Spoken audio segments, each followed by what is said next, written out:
할렐루야. 6월 12일 목요일 말씀 묵상 시간입니다. 함께 보실 말씀은 예레미야에서 9장에서 11장까지 읽고, 오늘 나눌 말씀은 9장 1절에서 6절, 23절에서 24절 말씀입니다. 살해된 나의 백성, 나의 딸을 생각하면서 내가 낮이나 밤이나 울 수 있도록 누가 나의 머리를 물로 채워주고 나의 두 눈을 눈물샘이 되게 하여 주면 좋으련만. 누군가가 저 사막에다가 내가 쉴 나그네 휴식처를 마련하여 내가 이 백성을 버리고 백성에게서 멀리 떠나 그리로 가서 머물 수 있게 하여 주면 좋으련만. 참으로 이 백성은 모두 간음하는 자들이요 배신자의 무리이다. 내 백성이라는 것들은 화를 당기듯 혀를 놀려 거짓을 일삼는다. 진실은 없고 그들의 폭력만이 이 땅에서 판을 친다. 참으로 그들은 악에 악을 더하려고 돌아다닐 뿐 내가 그들의 하나님인 줄을 알지 못한다. 나 주의 말이다. 친척끼리 서로 거침없이 사기를 치고 이웃끼리 서로 비방하며 돌아다니니 너희는 서로 이웃을 조심하고 어떤 친척도 믿지 말아라. 누구나 이렇게 자기 이웃을 속이며 서로 진실을 말하지 않고 있다. 그들의 혀는 거짓말을 하는 데 길들여져 있다. 죄 짓는 일을 그치려 하지 않는다. 서로 속고 속이는 일을 되풀이하면서 기만 가운데 살기 때문에 아무도 나를 알려고 하지를 않는다. 나 주의 말이다. 나 주가 말한다. 지혜 있는 사람은 자기의 지혜를 자랑하지 말아라. 용사는 자기 힘을 자랑하지 말아라. 부자는 자기 재산을 자랑하지 말아라. 오직 자랑하고 싶은 사람은 이것을 자랑하여라. 나를 아는 것과 나주가 긍휼과 공평과 공의를 세상에 실천하는 하나님인 것과 내가 이런 일 하기를 좋아한다는 것을 깨달아 알만한 지혜를 가지게 되었음을 자랑하여라. 나 주의 말이다. 아멘. 여러분, 혹시 예레미야 선지자의 별명이 무엇인지 아십니까? 바로 눈물의 선지자입니다. 그가 왜 눈물의 선지자입니까? 그는 참 많이 울었습니다. 오늘 1절에도 보면 자신의 머리가 물탱크가 되고 자신의 눈이 눈물샘이 되어서 계속 울 수 있기를 바랐습니다. 그런데 그는 왜 그렇게 울었어야만 했을까요? 그가 울지 않을 수 없었던 이유는 바로 하나님이 사랑했던 하나님의 백성들이 하나님을 떠났기 때문입니다. 그래서 그는 하나님의 마음을 자신의 눈물에 담아 표현했습니다. 그의 눈물에는 하나님의 마음이 드러나 있었습니다. 그래서 그 눈물은 단순히 감정의 표현이 아니라 하나님의 공의와 사랑 그리고 거룩하심과 슬픔이 녹아있는 눈물이었습니다. 그 눈물의 이유는 무엇입니까? 하나님의 백성이 하나님을 떠나서 율법을 버리고 거짓과 음란이 가득한 삶을 살아가며 우상을 쫓았습니다. 세상은 속임수와 비방, 폭력과 배신이 만연한 사회가 되어서 친구도 형제도 등을 돌리는 시대가 바로 예레미야의 시대였습니다. 이렇게 사회가 무너져 버린 이유가 무엇입니까? 13절에 보면 그 이유가 나오는데, 하나님께서는 이 백성에게 하나님의 율법을 주면서 지키라고 했었지만 이 백성들이 그것을 버리고 하나님의 말을 순종하지 않고 실천하지 않았다라고 얘기를 합니다. 쉽게 이야기하면 하나님이 주신 법을 어기면서 살았기 때문에 그들은 아노미 세상, 무법적인 무질서한 세상 가운데 자신의 욕망을 따라 방탕하게 살아갔던 것입니다. 여러분, 하나님의 말씀은 법입니다.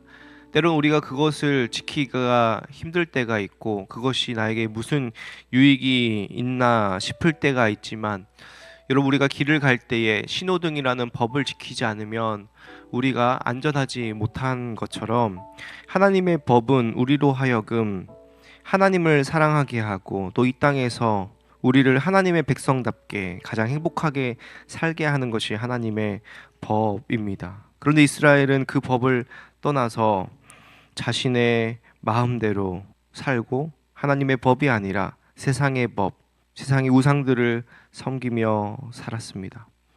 그러면 그들은 왜 하나님의 법을 버리고 세상을 따라 살아갔을까요? 그들은 왜 예레미야의 눈에 이렇게 피눈물이 나도록 살아갔습니까?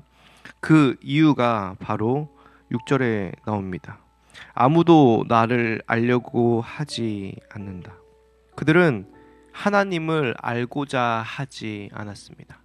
여기서 안다라는 뜻은 히브리어로 야다라는 뜻인데 그것은 남녀 부부 간의 성적인 관계를 의미할 정도로 친밀한 경험적인 알을 이야기합니다. 하나님이 그저 이스라엘에 말씀을 주고 말씀을 지키라고 강요하는 그런 세상의 신 정도로 이스라엘 백성들은 생각했는지 모르겠습니다. 그들은 하나님을 제대로 알지 못했습니다. 그들은 하나님을 경험하지 못하며 살았습니다.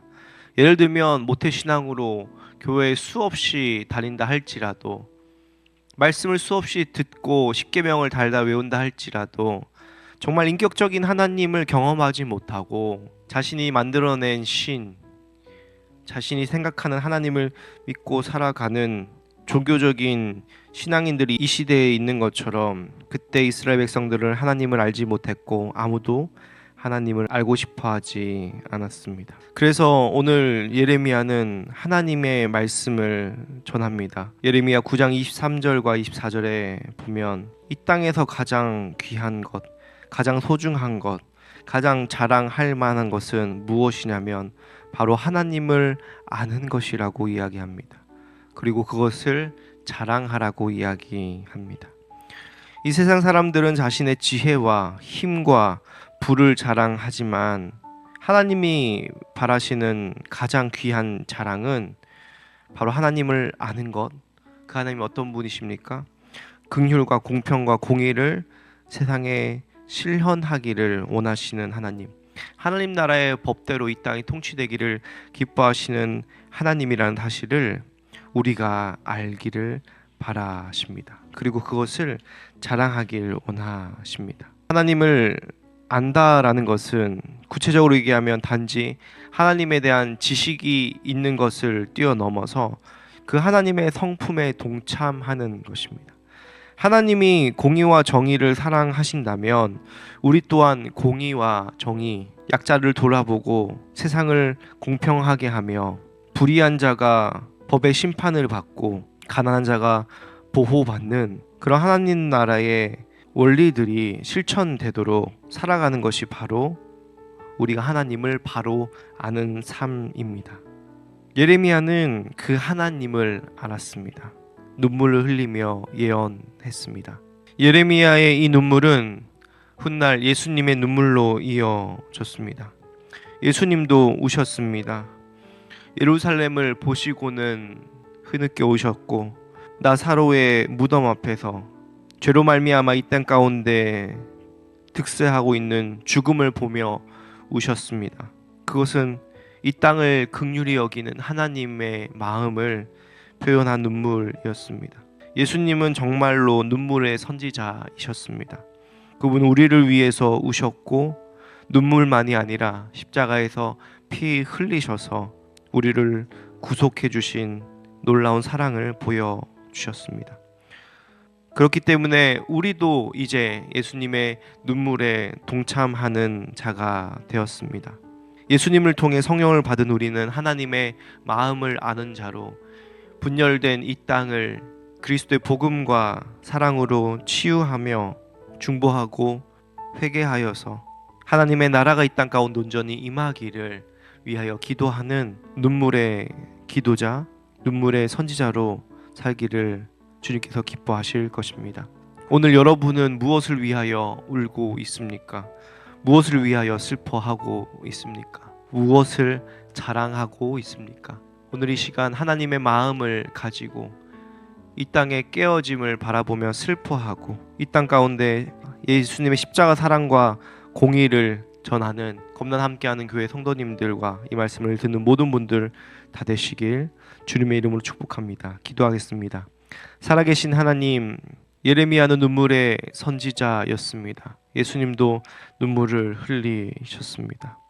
오늘 우리는 무슨 눈물을 흘리고 있는지 돌아보기를 소원합니다. 우리 눈물 가운데 그리스도의 사랑이 흐르게 하시고 우리의 삶 가운데 하나님을 아는 지식이 충만하여서 그분을 자랑하고 그분의 사랑과 공의가 우리 삶 가운데 나타나도록 주님 우리를 인도하여 주시옵소서. 감사드리며 예수님의 이름으로 기도합니다. 아멘.